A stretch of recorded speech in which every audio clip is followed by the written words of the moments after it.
सदरक मीसक और अबदनजो आग की भट्टी में।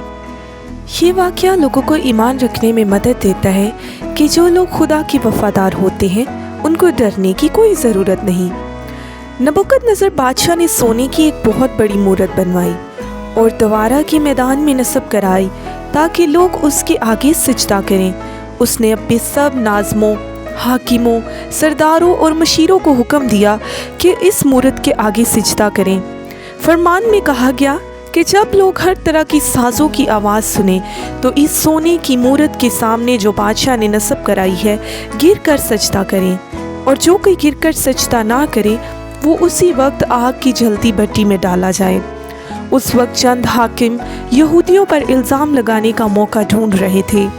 जब मूरत की प्रस्तिश शुरू हुई तो वो आए और बादशाह के हुजूर दानिएल और उसके साथियों के खिलाफ इल्ज़ाम लगाए। उन्होंने कहा, ए बादशाह, तेरे 3 यहूदी हाकिम सदरक, मीसक और अबदनजो तेरी हुक्म अदूली कर रहे हैं। वो इस मूरत को जो तूने नस्ब कराई है गिरकर सजदा नहीं करते। उन्होंने कहा, ए बादशाह, हमारा खुदा जिसकी हम प्रस्तिश करते हैं हमें जलती आग की भट्टी से छुड़ाने की ताकत रखता है, लेकिन अगर वो ना भी बचाए तो भी ए बादशाह हम तेरे माबूदों को सजदा ना करेंगे। बस तब बादशाह कहत से भर गया। उसने अपने खादिमों को हुक्म दिया कि भट्टी की आग को 7 गुना तेज कर दो। उसने लश्कर के सबसे ताकतवर सिपाहियों को हुक्म दिया कि इन 3 इश्खास को बांधकर आग की भट्टी में डाल दो। उन्होंने उन्हें उनके सब कपड़ों समेत भट्टी में फेंक दिया। भट्टी इतनी गर्म थी कि फेंकने वाले सिपाही हलाक हो गए।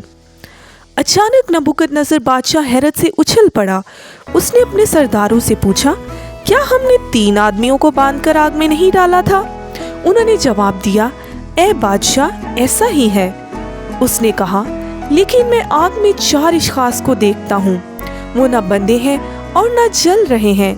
चौथा शख्स अल्लाह सादा की तरह दिखाई देता है। नबूकदनेस्सर भट्टी के दरवाजे पर गया और पुकारा, ए सदरक, मीसक और अबदनजो, खुदा ताला के बंदो, बाहर निकलो और इधर आओ।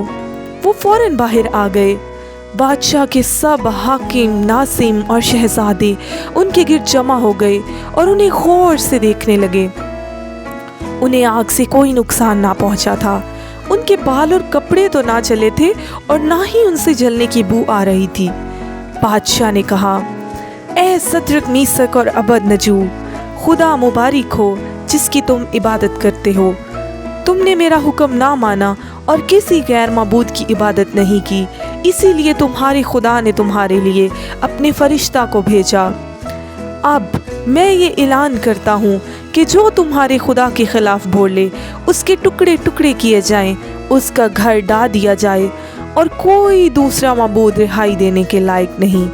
और फिर बादशाह ने सदरक, मीसक और अबदनजो को बाबल में बड़े ओहदों पर सरफराज किया।